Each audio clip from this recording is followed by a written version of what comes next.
So in the last 24 hours, we have been in the midst of one of the craziest hip-hop beefs we've seen in a very long time. The only one that really comes to mind in the last couple years that really felt this personal was the Drake and Pusha T beef, and I think we've long passed that since last night. We got Family Matters and then Meet the Grams within a span of a few hours. Witnessing that in real time is gonna stick with me forever. And all of this to say, I'm really happy that J. Cole stepped out of this beef when he did. Not only is it just better that these two guys are going at each other, and it would be kind of weird for three people to all be pointing guns at each other pretty much, or a 2v1, it would have been not as fun as just a one-on-one. But this beef started off so friendly, but got so personal and so almost like incriminating within a couple of days. To start off the beef, I mean, you can really start at first person shooter, and also like that, the most they were talking about was mostly just friendly competition about who's the better rapper, who's the better MC, who's the better artist.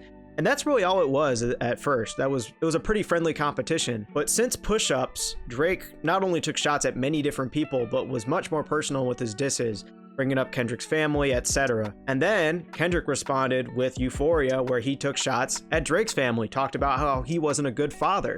So right after that, they were basically one-upping each other on who can be more personal, who can attack each other deeper, who can cut deeper, who can bring up more secrets. And as I'm watching this beef in real time, it's really apparent that Kendrick is going the same route Pusha T did, all the way down to revealing the kid that he has, apparently.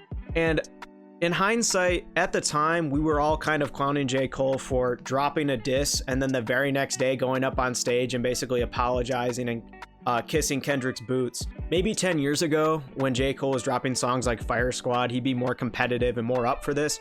But even then, I don't think he would ever get as personal as he did on these diss tracks most recently. Now, don't get me wrong, I do think that dropping a diss and then a day later pulling back your diss and basically saying I'm sorry and then pulling it off of streaming platforms, I do think that was a lame move. There's no doubt that I think that was a lame move. Honestly, I think the best thing he should have done was just never drop the diss in the first place and just say the things he did on the stage during the Dreamville Festival. Just say stuff that, hey, I respect him too much to be beefing with him. I think you're great. I think you make great music. And if you have something to say about me, say it and I'll take it on the chin. As far as that went, that was fine. It was mostly, I think most people had a problem with just the fact that he dropped the diss and then he, a day later, fell back on it.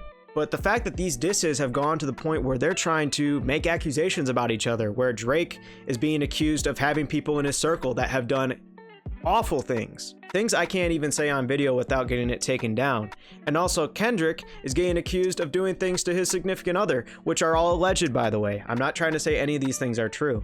So it's becoming a he said, she said between these two guys. And at this point in time, I know for a fact these guys are never going to get back together after this. These guys are never going to make another Poetic Justice. They're never going to make another song. Not that I think that they were going to work together anyways, because it's been a very, very long time. But this will be irreparable damage for both of them. Not just for their relationship, but just as their image. Because the way that Drake is talking makes me think that he has something up his sleeve that he's waiting to pull out at some point. Because the way that he's talking, so blindly confident, makes me think he has something on Kendrick, or some sort of smoking gun. And I think Kendrick has a smoking gun as well.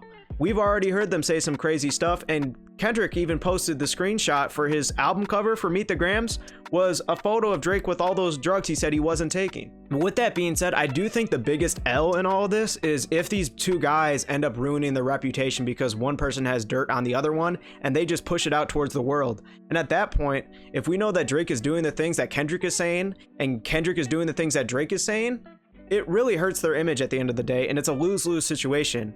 Don't get me wrong, I find as far as just the rapping, the back and forth has been very entertaining and has been very fun, and we needed something like this because it's been overdue for something as special as this, especially with guys this big. I mean, two of the biggest names in the last decade. I think the best course of action for J. Cole is to just wait for this beef to die down if it ever does, and just drop the Fall Off, which is his next record. And I think if the Fall Off is really as good as people are saying in his circle, then the music will do the speaking for him. The thing is if Drake loses this beef, or if Kendrick loses this beef, someone is going to lose in this beef. There's no way. Whoever loses in this beef is going to overshadow the fact that J. Cole pulled back his diss track.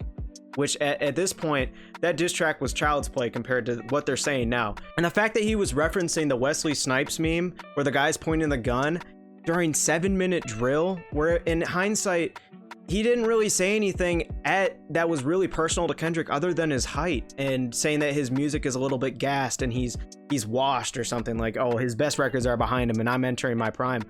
It was a pretty tame diss, and you could just tell throughout the whole track he didn't want to do that. He even said the day after that, I feel like I was being forced to do that because everybody in my circle was telling me to do it. Cause I got the world and I got my niggas like, what you gonna do, Cole?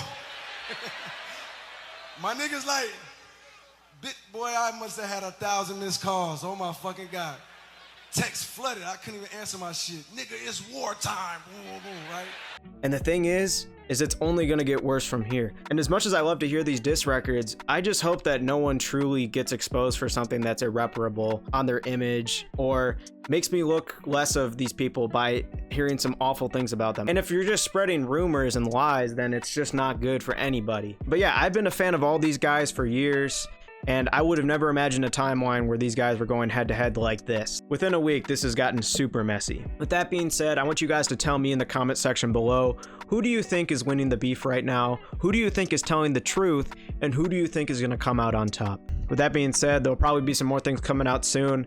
I can almost guarantee it. So I'll see you guys later. And of course, God bless.